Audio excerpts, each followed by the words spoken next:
Imagine the North Atlantic on the night of April 14, 1912. The RMS Titanic builds as the unsinkable marvel of human engineering, slices through calm, black waters under a starlit sky. Below decks, third-class passengers play cards in crowded common rooms. Above, the elite sip champagne in opulent salons. Then, at 11:40 p.m., a subtle scrape against an iceberg, barely felt by most. 2 hours and 40 minutes later, the ship is gone. 1,501 lives lost in the frigid sea. What unfolded in those fleeting hours wasn't just a maritime tragedy. It was a raw exposure of how human decision-making fractures when the future suddenly compresses into the present moment. Survivors' accounts paint a picture not of uniform chaos, but of stark contrasts. In first class, men like John Jacob Astor, Ivy, one of the world's richest, calmly helped women and children into lifeboats. Even as he faced almost certain death. Astor, whose fortune could have bought fleets of ships, asked to join his pregnant wife in a boat. Denied under the women and children first protocol, he stepped back without protest, lighting a cigarette as the band played on. His actions hinted at a lingering grasp on legacy, a horizon extending beyond the immediate freeze. Yet elsewhere, urgency ruled. Some crew members fired warning shots to hold back crowds. Isolated reports emerged of men disguising themselves as women or rushing boats. Third-class passengers, often barred by gates or language barriers, faced steeper odds. Many never reached the boat deck in time. Research into the disaster, drawing from passenger manifests and inquiries, reveals patterned survival. 74% of women survived, 52% of children, but only 20% of men. First-class passengers had triple the survival rate of third class. This wasn't pure selfishness rampant. Social norms held in many places, enforcing order through women and children first. But under existential pressure, time horizons collapsed for many decisions optimized for the now, the immediate grab for survival, reducing complex lives to binary impulses: board the boat or perish. Fast forward nearly a century to September 2008. Wall Street's trading floors erupt in a direct kind of iceberg collision. The subprime mortgage bubble bursts. Giants like Lehman Brothers teeter.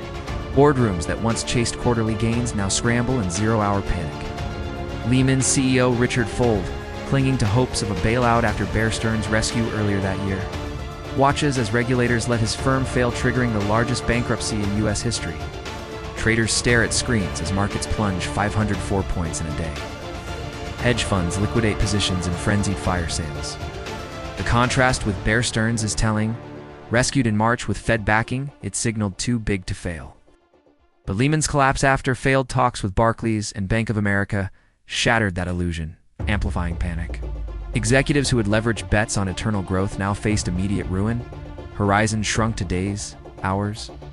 Loss aversion, as Daniel Kahneman's prospect theory illuminates, kicked in hard. People feel losses twice as acutely as equivalent gains, driving risk-seeking and desperation, doubling down on toxic assets rather than cutting early. Rewind further to 2001 Houston. Enron, the energy trading colossus, unravels in weeks. Executives Kenneth Lay and Jerry Skilling, architects of mark-to-market accounting that booked future profits as present gains, watch their empire implode as hidden debts surface. Skilling resigns abruptly in August. By December, bankruptcy. Employees lose pensions. Shareholders billions. Zero-horizon thinking dominated. Aggressive trades for short-term stock pops. Balance sheet vehicles to mask losses, all optimized for immediate rewards, ignoring compounding risks. These aren't isolated tales of greed or misfortune. They're windows into the first axis of our model, the temporal horizon, how far ahead we optimize decisions. At one extreme lies the zero horizon. Time collapses into urgency.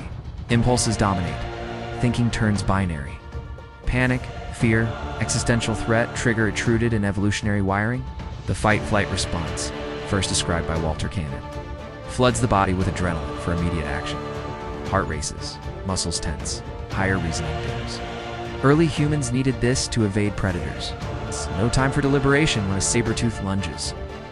Kahneman and Amos Tversky's prospect theory builds on this. Under threat, loss aversion warps judgment, we await downside risks.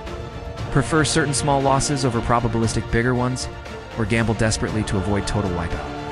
In zero-horizon mode, nuance vanishes. Friend or foe, survive or die, profit now or bust. Yet not everyone regresses uniformly. On Titanic, O'Geisers enforced order, Astor maintained composure. In crises, some hold longer horizons, balancing immediate execution with continuity. Most systems, though, tilt toward zero under duress.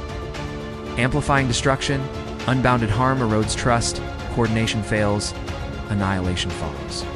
This chapter's reckoning sets our expedition's course. Zero horizon isn't evil, it's a survival reflex. But when it dominates individuals, organizations, even civilizations, worlds end swiftly. As we ascend to finite and eternal horizons in coming chapters, we'll see how extending time preference births stability and, unexpectedly, morality itself. For now, feel the chill of that Atlantic night, when tomorrow vanishes. Only the present remains, and humanity reveals its rawest code,